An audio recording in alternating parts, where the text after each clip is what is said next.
Once upon a time, in a village nestled in the heart of a lush African forest, there lived a king and queen who had everything but the one thing they desired most: a child.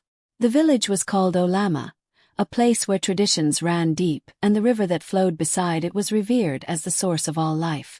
The king, Uche, and his queen, Adiz, had been married for many years, but the royal cradle remained empty. Whispers began to swirl around the village.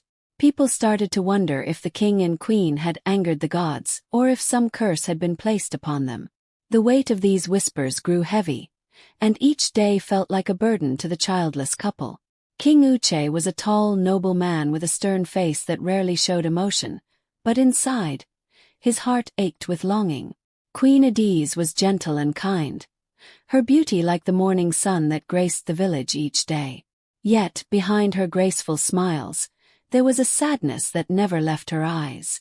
They had tried everything: prayers, sacrifices, and countless visits to healers and wise men, but nothing worked. The palace halls, once filled with hope and laughter, now echoed with silence and despair. One day, as the sun dipped low in the sky, casting a golden hue over the river, the queen could bear it no longer.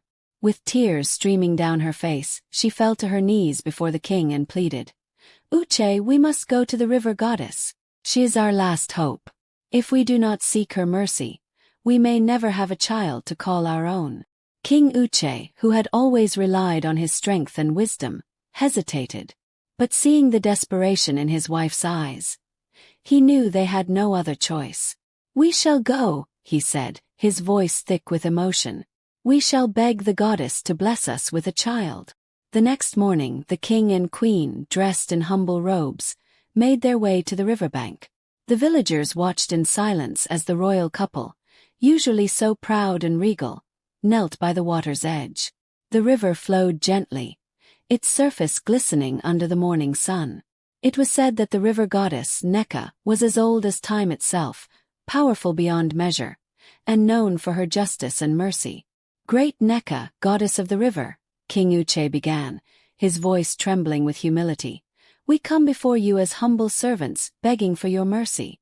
We have tried everything, but we are still without a child. Please bless us with a child, and we promise to honor you for all our days." Queen Adiz added, "We will do whatever you ask, just grant us this one wish. Please, great goddess, hear our plea." For a moment there was silence. The river's gentle murmur was the only sound, and then the water began to ripple. A figure emerged from the depths, her form shimmering like moonlight on the water. She was beautiful and terrible at once, with eyes that held the wisdom of centuries and a presence that demanded respect. "I have heard your pleas," Neka said, her voice like the whisper of the wind. "You shall have a child, but you must obey my commands. In 7 days the queen will conceive. After the child is born, you must return to this riverbank and offer a feast in my honor. Bring the child to me for the first 7 days of her life, so that I may bless her. If you do this, your child will be protected, and your lineage will flourish. But if you fail, you will face my wrath." The king and queen, overjoyed, promised to do as the goddess commanded. They returned to the palace with renewed hope, and just as Neka had foretold, the queen soon discovered she was with child. The palace, once silent and somber, was now alive with preparations for the arrival of the new heir. When the day finally came, the queen gave birth to a beautiful baby girl.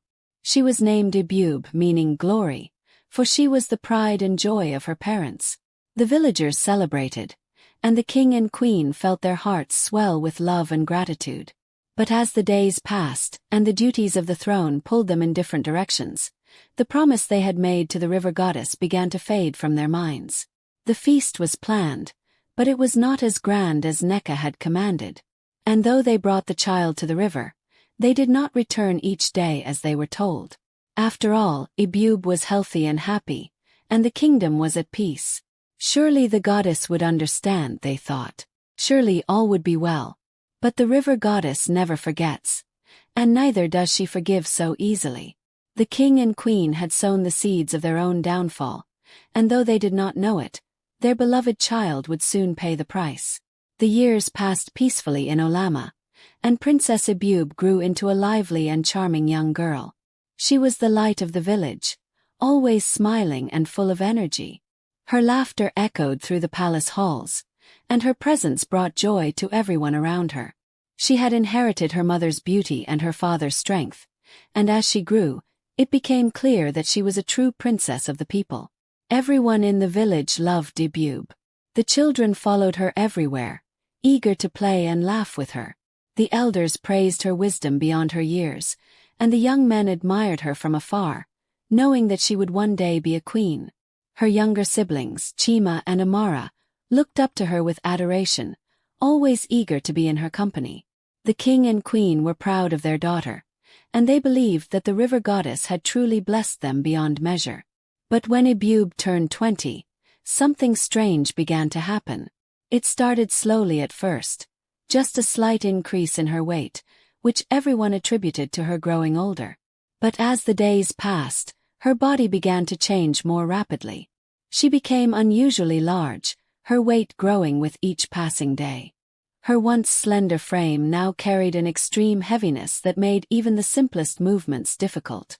Her face, once radiant with youthful beauty, became swollen and round, her features distorted by the sudden weight gain. But it wasn't just her size that changed. A terrible odor began to emanate from her body, one so strong and foul that it made people turn away in disgust. The smell clung to her, no matter how often she bathed or how much perfume she applied. It was as if the odor was a curse that had settled into her very skin, refusing to leave. The sweet scent of flowers that once accompanied her everywhere was replaced by this unbearable stench. The change was so sudden and so extreme that it shocked the entire village. The children who once played with her now ran away when they saw her coming. The elders who had praised her wisdom avoided her, their faces full of pity and fear. The young men who had admired her from afar no longer spoke of her, turning their attention to other, more desirable prospects. Even her own siblings began to distance themselves, not out of malice, but because the smell was simply too much to bear. Princess Ebube found herself utterly alone. The joy that had once filled her life was replaced by an overwhelming sadness. She spent most of her days hidden away in her chambers, unable to face the world outside. The palace that had once been filled with her laughter was now silent, the air heavy with her sorrow. She tried to reach out to her old friends, but they no longer wanted to be near her. The villagers whispered behind her back, spreading rumors about what had caused such a terrible transformation. The king and queen were heartbroken.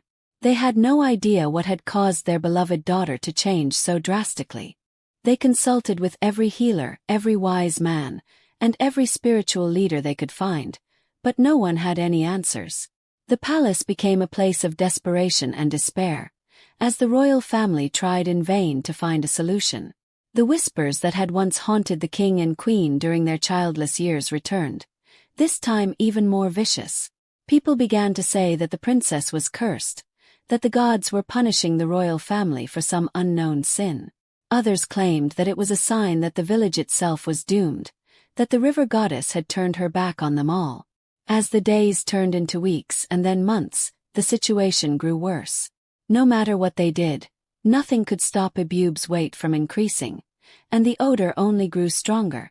The princess, once so full of life and love, was now a shadow of her former self. She felt like a prisoner in her own body, trapped by a curse she didn't understand. She no longer recognized the girl she saw in the mirror, the one who had once been the pride and joy of Olama. One day, after months of isolation and despair, Princess Ebube could no longer bear it. She looked at herself in the mirror, at the bloated face and swollen body that stared back at her, and felt a deep, burning anger rise within her. Why had this happened to her? What had she done to deserve this? And most importantly, why hadn't her parents been able to stop it? In a fit of rage, she stormed out of her chambers and into the palace halls. Her parents were sitting in the royal throne room, their faces weary and full of sorrow. They looked up in surprise as she entered, but before they could say anything, she spoke. "Why?" she demanded, her voice trembling with anger and pain. "Why did this happen to me? What did I do wrong?" The king and queen were silent, their eyes filled with tears. They had no answers, no words that could ease their daughter's suffering. The silence only fueled Ebube's anger. "Why won't anyone tell me the truth?" she cried. "I can't live like this anymore. I can't." But before she could finish, the doors to the throne room burst open, and Olu, the village seer, entered. He was an old man, bent with age but still full of power. His eyes, sharp and knowing, took in the scene before him: the distraught princess, the heartbroken king and queen, and the air thick with sorrow and despair. "Olu," the king said, his voice weak, "what brings you here?" Olu didn't answer right away. Instead, he looked directly at Princess Ebube, his eyes full of a deep, ancient sadness. "I have come," he said slowly, "to tell you the truth." The room fell silent as everyone turned to listen. Olu's words hung in the air like a heavy mist, and a sense of foreboding settled over them all. "It is time you knew," Olu continued, his voice grave. "The cause of your suffering is not of your doing, Princess Ebube. It is the result of a promise that was broken long before you were born." The king and queen exchanged glances, their faces pale. The truth was something they had feared for years, something they had tried to forget. But now there was no escaping it. "The river goddess Neka," Olu said, his eyes never leaving Ebube's, "blessed your parents with your birth. But they did not keep their promise to her. They failed to honor her, and now you bear the weight of their broken vow." The revelation hit Ebube like a physical blow. She staggered back, her mind reeling. The curse, the suffering, it was all because of something her parents had done. The anger and pain she had felt before were nothing compared to the fury that now filled her heart. "How could you?" she whispered, her voice trembling. "How could you do this to me?" The king and queen tried to speak, to explain, but the words caught in their throats. They could see the betrayal in their daughter's eyes, the pain that they had caused her. Without another word, Ebube turned and fled from the palace. She ran through the village, past the people who stared at her with pity and fear, and down to the riverbank where it had all begun. There she collapsed by the water's edge, her body racked with sobs. She called out to the river goddess, begging for forgiveness, but the river remained silent. The water, once so gentle and soothing, now seemed cold and distant, reflecting her own despair back at her. And so, she stayed by the riverbank, refusing to return home, refusing to give up. For 2 weeks, she remained there, crying out to the goddess day and night, her voice hoarse and her body weak. She was determined to make things right, to break the curse that had destroyed her life. On the 14th day, as the sun began to set, the water of the river began to ripple. Ebube, exhausted and barely conscious, looked up to see the figure of the river goddess emerging from the water. Neka was as beautiful and terrible as ever, her eyes filled with both pity and power. "You have suffered greatly, child," the goddess said, her voice soft but commanding. "And for that I will forgive you. But first, your parents must humble themselves and make amends for their broken promise." Ebube nodded weakly, her heart filled with hope for the first time in months. "The king and queen must return to this riverbank," Neka continued, "and offer a grand feast in my honor. They must bring sacrifices, fresh fruits, the finest meats, and rare herbs. They must bow before me and acknowledge their wrongdoing. If they do this, you will be made whole again in 7 days." With those words, the goddess disappeared back into the river, leaving Ebube alone once more. But this time she was not filled with despair. She knew what had to be done, and she knew that, at last, there was hope for her future. After Neka, the river goddess, had given her instructions, the entire village of Olama was set into motion. The king and queen, hearts heavy with regret and hope, prepared for the grand feast that would redeem their daughter. This was not just any celebration. It was a sacred event that needed to honor the goddess who held the fate of their beloved princess in her hands. The day of the feast dawned, and the village came alive with activity. The riverbank, where the goddess had first blessed the royal family, was chosen as the venue. It was a serene and sacred place, where the river's gentle flow seemed to sing ancient songs of the ancestors. The king decreed that the entire village must participate in the preparations. He wanted to show the goddess that they were truly repentant and willing to do whatever it took to make things right. The villagers, who loved their princess despite the tragic changes she had undergone, threw themselves into the preparations with all their hearts. The king and queen were desperate to save their daughter. They remembered the words of Olu, the one who speaks for the gods, and decided to do whatever it took to lift the curse from Ebube. The entire village was summoned to prepare for a grand feast at the riverbank, just as the river goddess had commanded. As the preparations began, the queen and king, filled with remorse, led the way. They gathered the finest offerings, baskets filled with fruits, grains, and spices. They also prepared a young goat and a white hen, just as the goddess had demanded. The village worked together, building large fires, preparing food, and decorating the riverbank with colorful fabrics and flowers. The atmosphere was both solemn and hopeful, as everyone knew the gravity of the situation. On the day of the feast, the village gathered around the riverbank, their faces a mix of anticipation and fear. The king and queen approached the river, carrying Ebube between them.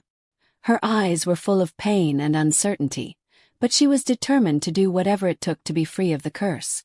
The king and queen placed the offerings at the river's edge, then knelt down in humility. The queen, her voice shaking, called out to the river goddess, begging for forgiveness for their past mistakes and pleading for mercy upon their daughter. As the sun began to set, a heavy silence fell over the gathering.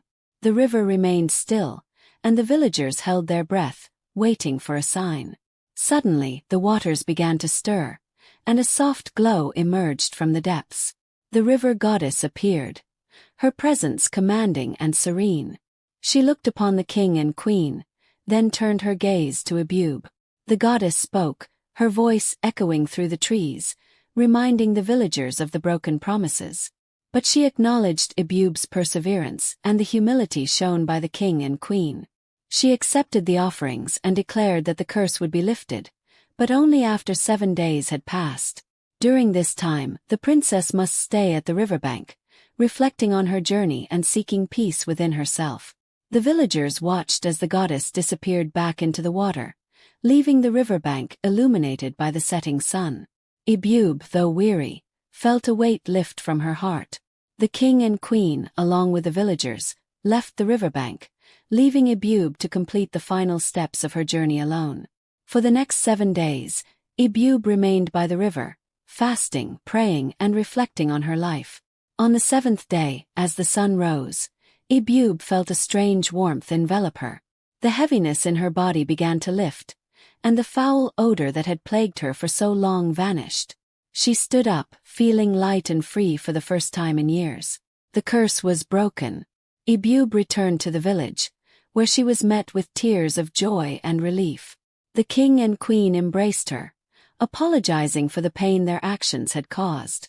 The villagers welcomed her back with open arms, and life in Olama returned to normal, but with a renewed respect for the gods and the power they wielded. After the grand feast and the lifting of the curse, life in the village of Olama slowly returned to a sense of normalcy.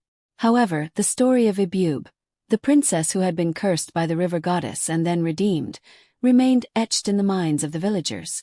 They spoke of her with reverence and awe, knowing that the gods had directly intervened in their lives. The story of Ebube teaches the importance of respecting traditions and honoring commitments, as failure to do so can have serious consequences.